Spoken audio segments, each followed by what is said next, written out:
eh, saya selaku di sini pembawa acara untuk diseminasi mandiri ya.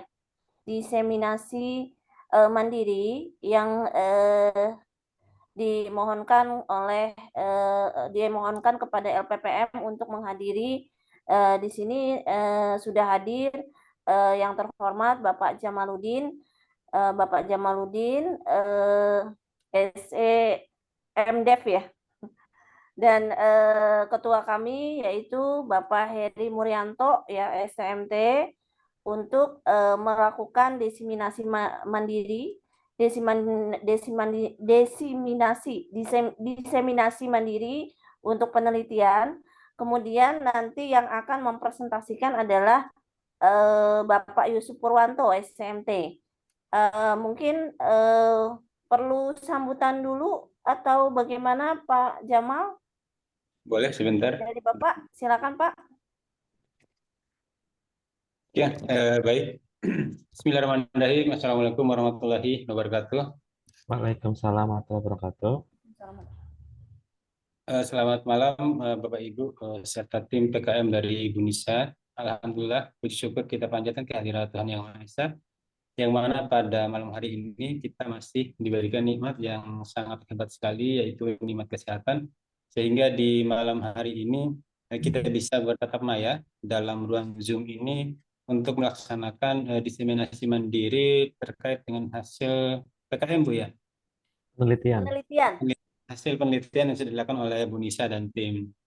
Yang saya hormati Pak Santo, mohon maaf salam dari beliau karena memang beliau memandatkan ke saya untuk mewakili untuk join di room ini.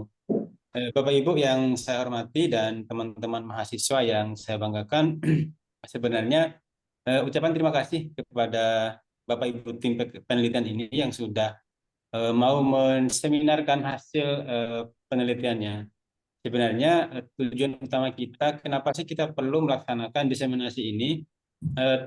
Tujuan utama kita adalah bagaimana dengan hasil penelitian kita sebagai dosen itu disebarluaskan. Artinya hasil penelitian kita informasikan kepada masyarakat, yang mana nantinya itu akan berdampak kepada eh, mitra di mana tempat kita melaksanakan penelitian. Artinya dengan permasalahan-permasalahan yang dihadapi oleh perusahaan tempat kita teliti, ya mungkin dengan hasil penelitian kita ini bisa menjadi rujukan mungkin ya untuk kemajuan mitra itu sendiri. Nah, saya juga terima kasih kepada Bapak Ibu sudah mulai peka untuk melaksanakan diseminasi. Ya, karena kan di Unpam sendiri kan ada tahapannya ya. Jadi sebelum Bapak Ibu melaksanakan diseminasi, tentunya tidak bisa melaksanakan upload laporan akhir. Sehingga itu juga dibutuhkan oleh masing-masing prodi terkait dengan diseminasi ini kan sering tanyain pada saat akreditasi gitu. Nah, apakah PKM penelitian dosen Unpam ini pernah nggak sih didiseminasikan gitu? Makanya kita di LPPM berusaha untuk mewadahi. Makanya kemarin kita tuh serahkan ke prodi dulu gitu. Jadi kalau misalnya prodi melaksanakan diseminasi di internal prodi itu lebih bagus malah. Ya mungkin karena Bapak Ibu tim ini banyak kesibukan mungkin sehingga prodi nggak ikut, terus di LPPM juga nggak ikut gitu. Tapi tidak apa-apa Bapak Ibu, mengingat ini adalah wajib bagi kita karena kebijakan di Pak Ketua juga boleh melaksanakan diseminasi mandiri dan harus dihadiri oleh kita perwakilan di LPPM. Maka dari itu di malam hari ini timnya Bu Nisa melaksanakan diseminasi secara mandiri. Dan kami berharap di semester berikut mungkin sebaiknya mengikuti yang resmi mungkin ya Bapak Ibu ya. Sebaiknya mengikuti yang resmi dari Prodi ataupun dari LPPM. Supaya memang hasil diseminasi ini, hasil PKM penelitian ini diketahui bersama oleh dosen ataupun oleh mitra. Itu sih yang paling penting Bapak Ibu. Jadi sekali lagi saya ucapkan terima kasih kepada tim penelitian ini yang sudah mau mendiseminasikan hasil penelitiannya dan ini akan berdampak kepada migrasi. Itu yang paling penting. Nah, itu mungkin sedikit dari saya untuk masalah penjelasannya, kurang lebih boleh dijelaskan dulu materinya. Nanti kalau ada diskusi ataupun pertanyaan yang ingin ditanyakan oleh teman-teman mahasiswa, juga tidak apa-apa untuk kita share aja di sini. Itu mungkin Bu Nisa dan tim saya kembalikan. Sekian, Assalamualaikum warahmatullahi wabarakatuh. Terima kasih Pak Waalaikumsalam. Jamaluddin atas waktu dan kesempatannya. Mungkin ada sepatah dua kata dari ketua penelitian kami Pak Heri Muryanto Ya. STMT, silakan. Ya, terima kasih Bu Nisa. Pertama-tama saya ingin memohon saya ingin mengucapkan terima kasih kepada Pak Jamal yang sudah meluangkan waktunya dan juga kepada Bapak Ibu dosen, Pak Yusuf dan juga Bu Nisa, serta rekan-rekan mahasiswa yang sudah menyiapkan waktunya. Nah, hari ini di kesempatan yang baik ini kita akan mendiseminasikan hasil penelitian yang diketuai oleh saya sendiri Heri Muryanto dan juga ditemani oleh anggota kami Bu Nisa dan juga Pak Yusuf Purwanto. Oke, tanpa panjang lebar, mungkin kita langsung mulai saja ya, Bu Nisa ya. Silakan Pak. Oke, kepada Pak Yusuf Purwanto, saya persilahkan untuk memulai mempresentasikan hasil penelitiannya. Saya yang akan membantu untuk men-screenkan untuk ininya apa tuh? PowerPoint-nya ya, Pak.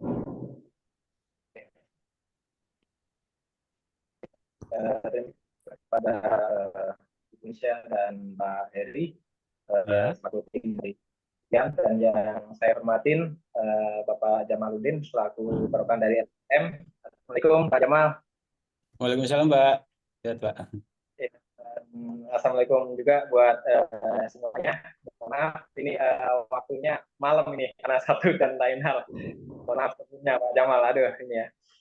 Nggak apa-apa, Oke, Pak. terima kasih kepada semua rekan-rekan semuanya, termasuk dari tim mahasiswa yang sudah bergabung di diseminasi untuk penelitian kami.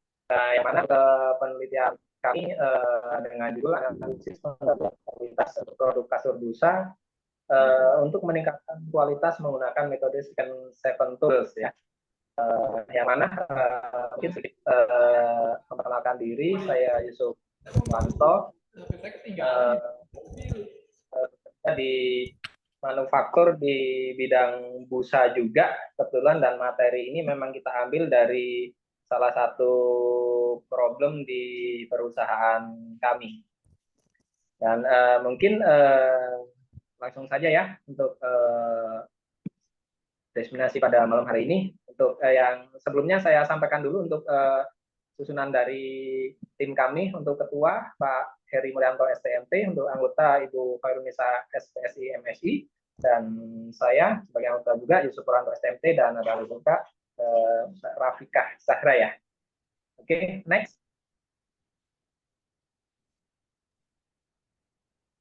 Ya, untuk latar belakang permasalahan dan tujuan dari penelitian ini adalah untuk latar belakangnya mengenai apa namanya permasalahan dari pinball.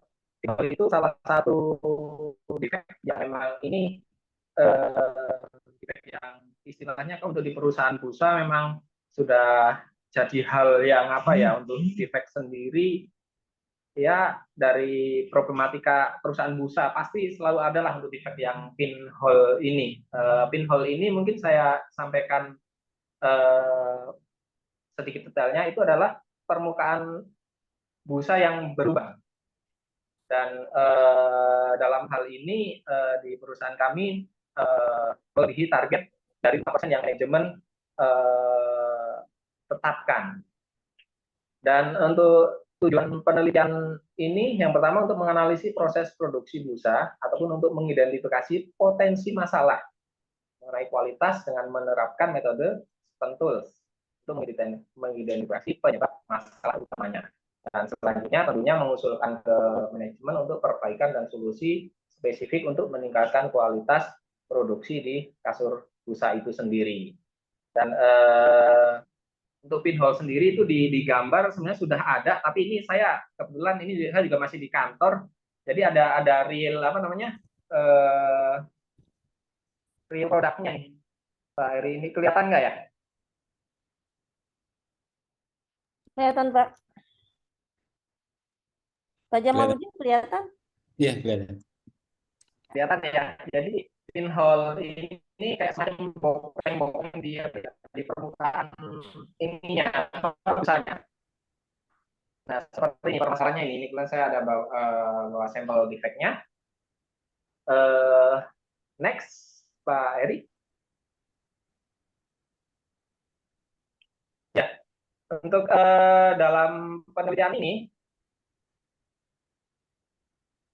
kita menggunakan metode control. Adapun langkah-langkahnya, yang pertama pada tahap pencarian data informasi, yaitu untuk data primer dan sekunder. Data primer artinya kita langsung direct langsung ke operator dengan menggunakan observasi di lapangan, dan data-data sekunder, data pendukung lainnya. Selanjutnya kita paretokan untuk mengklasifikasi urutan ranking terbesar hingga terkecilnya di defect ini. Poin ketiga selanjutnya adalah untuk analisa menggunakan diagram fishbone yang digunakan untuk mencari akar masalah reject tertingginya. Tahap berikutnya, poin keempat, untuk melakukan pencarian rekomendasi perbaikan menggunakan metode 5W1H.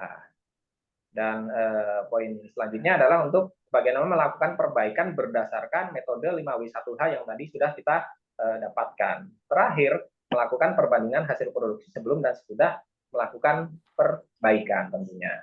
Next, Pak Erik. Nah, dari analisa kami, hasil penelitian dan pembahasan kami, memang defect pinhole tadi yang sudah saya sampaikan produknya ini, kita masih di angka 7%, yang mana memang dari diagram tulang ikan ini semua faktor ada ya. Dari ada faktor man yang memang bekerja tidak sesuai prosedur, ini klasik. Untuk faktor man pasti ini nih prosedur. Kadang prosedur dibuat dan memang harusnya diikutin, tapi kadang namanya operator ya masih perlu perbaikan. Selanjutnya mengenai masalah material ataupun komposisi material yang tidak stabil. Selanjutnya dari faktor mesin, yang memang mesin itu karena kita produksi cukup tinggi juga, artinya kadang sering terjadi namanya error mesin. Dan yang terakhir adalah untuk faktor metode. Jadi ini kita ada namanya metode penimbangan chemical yang kadang itu masih terjadi namanya kesalahan. Ya, dari persentase defect yang diagram Pareto kami punya untuk pinhole masih di angka 7%, terus yang busa pecah itu di 3%, dan ada undercure itu di angka 2%. Dan dari analisa 5W1H ini, next Pak Erik. Ya, untuk dari faktor main sendiri, untuk faktor utamanya adalah bekerja tidak sesuai prosedur. Kenapa? Karena kesadaran diri yang memang kurang ya dari si operator itu sendiri. Apa yang akan kita lakukan? Ya, kita tentunya memberikan pelatihan sesuai dengan bidangnya, dan ada motivasi. Kadang di sini operator itu butuh namanya motivasi untuk memberikan semangat, bagaimana mereka semangat menjalankan kedisiplinan, menjalankan semangat untuk bagaimana ngikutin tatanan ataupun prosedur yang sudah ada. Terus tentunya untuk di mana areanya, ya tentunya di area tempat mereka produksi busa tersebut, di area produksi. Dan untuk katakanlah retenang ini, kita memberikan pelatihan itu 3 bulan sekali untuk refresh. Pada dasarnya mereka itu sudah paham, sudah tahu, cuman hanya saja memang harus ada namanya kesadaran diri. Untuk kesadaran diri sendiri, untuk tumbuh memang harus perlu namanya refresh, dan selalu untuk kita berikan motivasi, bimbingan, dan lain-lain. Dan siapa tentunya dalam hal ini adalah penanggung jawab utama adalah kepala produksi yang akan kita minta untuk bertanggung jawabannya. Dan bagaimana dilakukan di mesin foaming, artinya untuk mesin pembuat busa, mengenai bagian urutan operasional dan step urutan mengenai tombol mesin. Kadang operator suka bypass untuk menghasilkan produk yang cepat. Ini yang perlu digarisbawahi di sini. Terus selanjutnya dari faktor mesin, yang mana mesin karena kita geber ataupun diproduksi dengan waktu yang cukup lama, artinya kita ada operasional shift siang dan shift malam, itu ada saja untuk error mesin. Yang mana yang sering terjadi adalah bagaimana output chemical itu kurang akurat, karena untuk membuat busa itu menggunakan chemical yang notabene itu gramasinya ataupun timbangannya harus seakurat mungkin. Bila mana terjadi kesalahan output chemical, ini tentunya akan membuat produk pinhole ini akan muncul. Apa yang akan kita lakukan, yaitu dengan bagaimana perawatan mesin dan pengontrolan naik, khususnya selang chemical. Ini yang menjadi problematika di perusahaan busa. Ini selang adalah yang krusial, di mana di bagian mesin produksi itu sendiri yang akan kita konsentrasikan. Dan waktunya kapan? Jadi kita setiap pertukaran sip itu kita akan lakukan istilahnya untuk cek bagaimana chemical ini outputnya itu sudah sesuai dengan spek, artinya sudah on spec. Siapa itu di setiap sip ada namanya bagian maintenance yang mengecek kesiapan dari mesin sebelum dilakukan produksi. Yaitu bagaimana caranya? Itu dilakukan dengan kalibrasi output chemical berkala dan dilakukan pengecekan selang mesin dalam sebulan sekali. Artinya berkala gini, setiap sip mereka akan cek secara kalibrasinya, tetapi untuk menjaga agar selang tidak bocor, selang tidak mampet dan sebagainya, itu tetap ada namanya bahasanya maintenance khusus lah dalam sebulan sekali, itu benar-benar dicek secara total dan keseluruhan, karena ini membutuhkan waktu yang lumayan juga. Itu kita alokasikan sebulan sekali. Kalau material itu ini material karena chemical cairan ini kadang ada problematika mengenai komposisi material yang tidak stabil. Dalam artian tidak stabil itu adalah mengenai dari kadar kimia masing-masing chemical tersebut. Kadar istilahnya ada speknya ya masing-masing chemical tersebut. Karena untuk membuat busa itu ada 9 chemical. Kenapa bisa apa komposisinya tidak stabil? Karena kadang kita agak ini problematika juga ya untuk mengenai supplier bahan baku. Kadang dari purchasing sendiri itu untuk bahan baku itu sendiri kadang bulan ini pakai supplier A, bulan depan pakai supplier B, bulan depan pakai supplier C. Jadi tidak selalu konstan. Ini yang masih menjadi inputan ke manajemen. Dan bagaimana caranya untuk memberikan masukan ke manajemen untuk bagaimana membuat komposisi stabil? Kita ada namanya technical data sheet. Jadi bagaimana kita mengecek dari kadar masing-masing chemical tersebut dengan technical data sheet. Tentunya ini di gudang penerimaan bahan baku. Dan kapan waktunya? Ya setiap terjadi namanya perubahan bahan baku. Yang bertanggung jawab dalam hal ini adalah kepala gudang. Dan bagaimana dilakukannya? Ya dilakukan dengan cek detail mengenai TDS tersebut dari supplier, lalu dikomunikasikan dengan bagian technical proses agar di saat terjadi pergantian supplier itu terjadi istilahnya sebelum ke lapangan itu harus sudah on spec semua, sudah dalam kondisi sudah tertrial semua tentunya. Dan terakhir mengenai metode. Nah ini metode itu kita ada namanya cara penimbangan chemical. Ya, penimbangan chemical ini kadang masih salah, sepele tapi efeknya besar. Yaitu kadang kenapa operator itu kadang lupa namanya de-weighting. Jadi timbangan itu harus dinolkan dulu di saat akan digunakan gitu loh. Kadang autonya tidak selalu apa ya istilahnya langsung nol seperti itu. Harus ada namanya dipencet dahulu. Apa yang akan kita lakukan yaitu dengan memberikan reminder di bagian timbangan. Bagaimana setiap akan nimbang harus selalu dalam keadaan zero dulu untuk di awal. Kadang masih ada selisih setengah gram, seperempat gram, itu tentunya akan bermasalah di saat timbangan tidak dicek secara detail ataupun tidak diingatkan bagaimana untuk penimbangan chemical ini tidak salah step. Di mana tentunya di bagian tim penimbangan chemical. Ini memang ada khusus bagian penimbangan. Jadinya kapan ya setiap akan menimbang itu kita akan memberikan reminder di situ ataupun istilahnya ada warning lah di situ. Siapa yang bertanggung jawab? Nah, tentunya kepala bagian produksi. Dan terakhir bagaimana langkahnya? Kita memberikan briefing setiap shift dan memberikan check sheet control jika sudah melakukan wedging scale. Artinya kita memberikan check sheet bagaimana setiap nimbang selalu ada data recordnya agar itu mereminder si operator untuk selalu menggunakan tombol zero ini saat sebelum menimbang chemical agar tidak terjadi kesalahan. Oke, next, Pak Eri. Ya, ini persentase defect after action dari penelitian kami. Sebelumnya pinhole itu kita di angka 7%. Setelah kita melakukan 5W1H tadi, memang terjadi penurunan di angka 4%.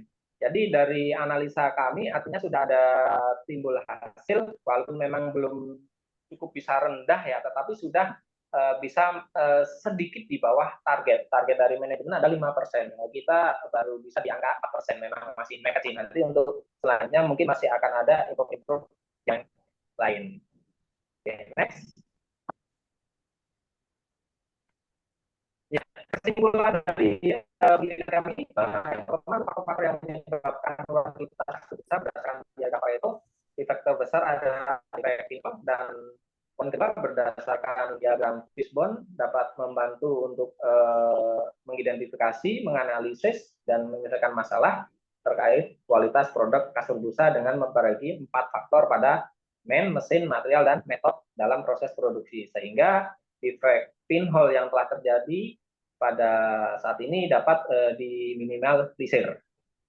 Ya, mungkin itu kurang lebih presentasi dari tim kami untuk penelitian kami. Mungkin dari rekan-rekan semuanya, bila mana ada pertanyaan, silakan monggo disampaikan. Dan saya kembalikan ke moderator. Ya, baik, terima kasih Pak Yusuf. Pak Yusuf Purwanto, silakan Jidan dan kawan-kawan. Jika ingin bertanya bisa langsung ya, Bayu, Aska. Boleh ajukan satu pertanyaan yang kira-kira ingin ditanyakan langsung ke Pak Yusuf. Kebetulan penelitian kami ini di perusahaannya Pak Yusuf Purwanto, Pak Jamaludin. Ya, tempat kerjanya Pak Yusuf. Jadi ini Pak Jamal ini masih di sekretaris kantor Pak Jamal. Ya, Pak. Ya, ini masih belum pulang, ini masih di kantor. Ya. Dia nanti pulang Pak Aman. Silakan Aska, Bayu, Jidan, ada yang mau ditanyakan tidak? Kalau ada yang ingin ditanyakan boleh, silakan. Ya, Jidan. Ya. Belum ada Bu, mohon maaf Bu, belum ada pertanyaan. Oh iya. Banyak. Pak Jamaludin mungkin mau ada yang ingin ditanyakan? Ya mahasiswa aja dulu. Kalau ada satu lah, satu dua lah. Satu deh, satu Aska atau Bayu boleh ajukan pertanyaan, silakan. Terkait defect ini kan berkaitan dengan nanti kalian juga akan menghadapi laporan akhir ya. Skripsi akan bicara tentang kualitas layanan juga, kalau yang memang nanti penelitiannya ke arah sana. Ini salah satu metodenya, sebetulnya tools ini adalah 7 tools. Cuman yang digunakan hanya diagram fishbone ya Pak Yusuf ya. Diagram fishbone, kemudian mungkin tadi ada kelewat ya, mohon maaf Pareto kelewat ya. Karena tadi sebelumnya memang di slide sebelumnya memang sudah ada, cuman dihapus tahapan Pareto. Kemudian ada 5W1H. Jadi ada tiga tools yang digunakan untuk melakukan mengidentifikasi penyebab terjadinya defect atau cacat produk gitu. Jadi kurang lebih begitu ya Pak Yusuf. Ya, betul. Aska, ada pertanyaan Aska? Baik Pak, Bu, saya mungkin mau bertanya sedikit. Boleh. Mungkin tadi kan sempat dibahas juga sama Bu Nisa perihal metode yang digunakan adalah seven tools, dan di penelitian ini kita hanya cuma pakai di fishbone-nya, di Pareto, dan yang tadi mungkin yang disebutkan Ibu. Dan mungkin apa nih alasan dari Bapak dan Ibu ini menggunakan metode tersebut? Apa karena emang memiliki tingkat efektivitas yang cukup tinggi atau bagaimana? Mungkin seperti itu Pak, Bu.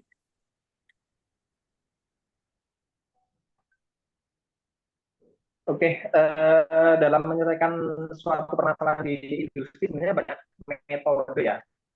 Tapi memang untuk metode 5W1H ini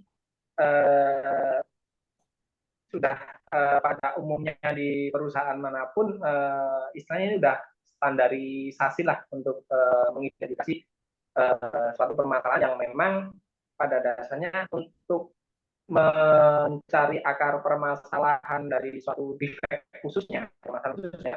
Tentunya kan kita untuk mempermudah istilahnya perbaikan, kita tentunya kajian dari yang permasalahan terbesar dulu. Itu bagaimana metodenya? Tentunya pakai metode selanjutnya.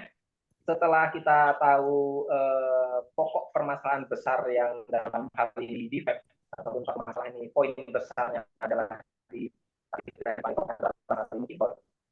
bagaimana analisanya. Nah, memang dari analisa ini sebenarnya masih banyak lagi di luar faktor ini yang kalau mau di breakdown lebih dalam lagi ya. Tetapi dengan contoh 4 faktor ini aja, mesin, material, metode ini sudah sangat jelas ataupun sangat mudah dalam menganalisa. Karena dengan faktor mesin, material, metode ini, setelah ketemu akar masalahnya, tahu harus berbuat apa, artinya sudah lengkap.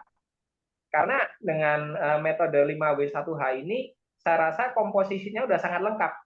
Karena kalau analisa mungkin dengan metode, mungkin analisa dari teknik mesin hanya mesinnya saja dianalisa gitu ya. Pakai metode misalkan kalau mesin itu pakai apa ya istilahnya, saya di mesin bulan dulu saya pernah belajar mesin, itu ada namanya RCM, Reliability Centered Maintenance. Itu bisa juga pakai metode itu, tapi mungkin dengan metode RCM itu hanya mesinnya saja yang bisa dijadikan apa namanya penyelesaian. Selebihnya yang lain mengenai material, mengenai ataupun cara bekerja itu tidak teranalisa dengan baik. Kurang lebih itu maka ya untuk akan memakai metode istilahnya seven tool ini, karena ini metode yang kami rasa cukup lengkap dibanding dengan metode-metode yang lain. Karena istilahnya pasnya itu untuk permasalahan ini, kecuali memang mesinnya hanya sudah jelas ini faktor point of view-nya adalah mesin, mungkin kita akan menggunakan metode SCM ataupun misalnya metode produktif maintenance, mungkin bisa ke arah situ. Kurang lebih begitu ya, masalah saya ya. Oke, terima kasih. Ada Pak satu lagi Abdul. Pak, pertanyaan. Tadi ada Pak Aska. Ya, si Aska di kolom chat, Pak izin bertanya, untuk kalibrasi baiknya berapa kali sekali biar menghasilkan produk yang sempurna? Yes. Kalibrasinya berapa kali? Oke, untuk kalibrasi sendiri istilahnya ada namanya kalibrasi, kalau itu standarkan ya, kalau itu ya kalibrasi nasional ya.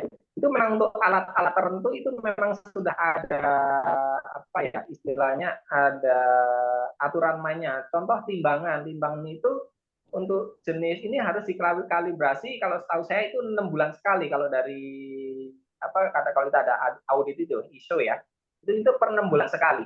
Secara istilahnya peraturan ya. Tetapi untuk teknis lapangan, kalau tadi pertanyaannya untuk agar lebih aman, lebih safety, lebih istilahnya lebih aman, akurat, itu saat ini kalau saya kalibrasi per 6 bulan sekali, mungkin iya itu kalibrasi dari kantor. Tapi kita ada namanya kalibrasi dari internal sendiri. Internal kita sendiri yang mana memang itu bisa dilakukan oleh bagian maintenance, yang memang kita lakukan itu untuk kalibrasi itu sendiri kita 1 bulan sekali, istilahnya dari internal perusahaan, seperti itu Mas kurang lebih jawabannya. Tapi di luar kalibrasi kita ada namanya istilahnya kalau di TPM itu jadi istilahnya ada maintenance ya, ada perawatan kita setiap shift pun juga cek, setiap bulan pun ada juga breakdown besar untuk melakukan general check up, istilahnya seperti itu.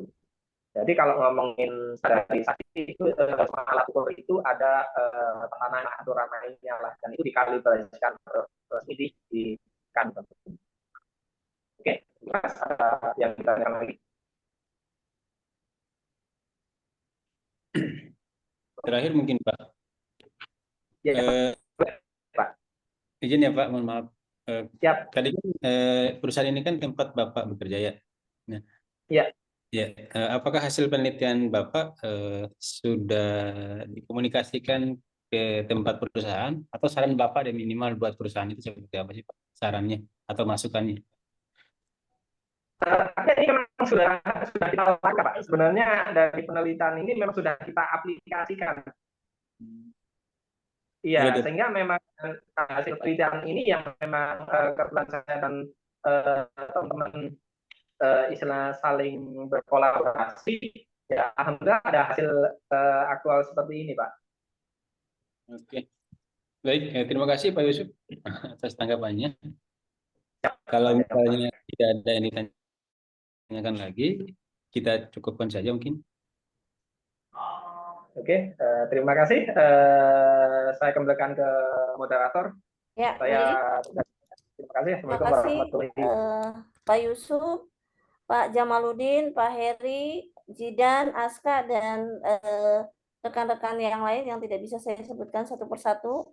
Terima kasih atas partisipasinya malam ini. Alhamdulillah untuk diseminasi pada malam hari ini sudah selesai. Kurang lebihnya mohon maaf atas ucapan yang keliru. Terima kasih. Assalamualaikum warahmatullahi wabarakatuh. Waalaikumsalam. Waalaikumsalam warahmatullahi Terima kasih wabarakatuh. Pak Jamal, terima kasih Bu Nisa, Terima kasih teman-teman Pak mahasiswa. Yusuf, dan teman-teman mahasiswa. Ya. wabarakatuh. Ya, Ya, Assalamualaikum. sama Pak. Salam. Waalaikumsalam. Jangan lupa langsung diupload Pak linknya. Siap Pak. Soalnya terakhir di hari ini. Oh iya, siapa? Ya. Assalamualaikum. Siapa?